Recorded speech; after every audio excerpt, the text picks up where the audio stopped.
আমরা জানি যে প্লাস্টিকের উৎপাদনের সাথে সাথে আমাদের বাংলাদেশ এবং বাংলাদেশ সহ ভারতীয় উপমহাদেশের দেশগুলিতে কুটির শিল্প একেবারে ধ্বংস হওয়ার পথে চলে এসেছে।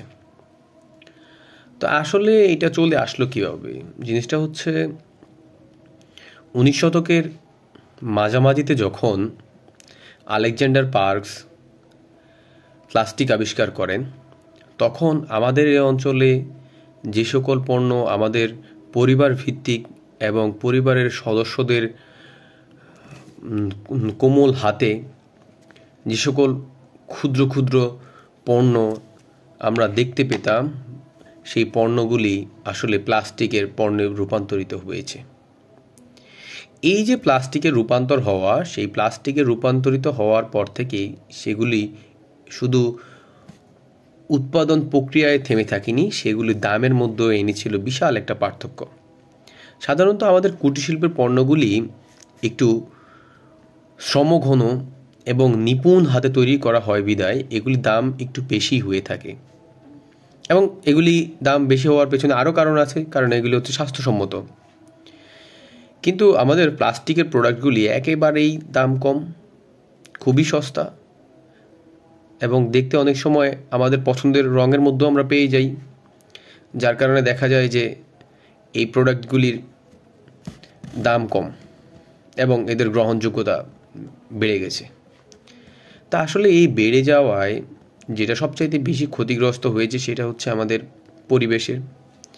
এই পরিবেশের ক্ষতির কারণে আমরা দেখি যে প্লাস্টিকের পণ্যগুলি উৎপাদন করতে গিয়ে বায়ুমণ্ডলের যে সকল অবস্থা পরিলক্ষিত হচ্ছে, এই পরিলক্ষিতর কারণে বিভিন্ন কনভেনশনও হয় আন্তর্জাতিক মহলে, তারা বিভিন্ন ধরনের সিদ্ধান্ত নেয় এবং কার্যকরও হচ্ছে।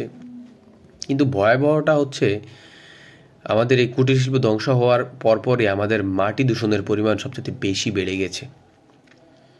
তো এই মুহূর্তে আমরা চেষ্টা করব যে কুটির শিল্পটাকে ধরে রাখতে এবং মানুষকে উৎসাহী করব। এছাড়াও আমাদের গভর্নমেন্টের উচিত হবে কুটির শিল্পের সাথে যুক্ত পরিবারগুলিকে আর্থিক সহায়তা প্রদান করা এবং তাদেরকে ট্রেনিং দেওয়া।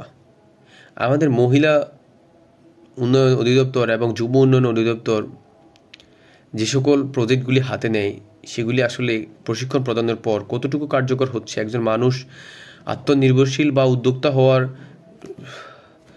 সংকল্প নেওয়ার পর সেখানে গিয়ে আসলে তারা প্রশিক্ষণ নেয়, এই প্রশিক্ষণের পর তারা কতটুকু বা বাস্তবতার সাথে খাপ খাইতে পারতেছে, এই জিনিসটাকেও আমাদেরকে নজরে আনতে হবে। তা আমরা যদি এভাবে নজর দেই, তাহলে মূলত আমরা কুটির শিল্পটাকে আমরা ধরে রাখতে পারবো। এতে করে আমাদের আমদানি নির্ভরতা যেমন কমে যাবে, ঠিক উল্টো পাশে আমাদের বাণিজ্যটাও আমাদের স্ট্রং হবে, আমাদের রিজার্ভের পরিমাণে বাড়তে পারবে।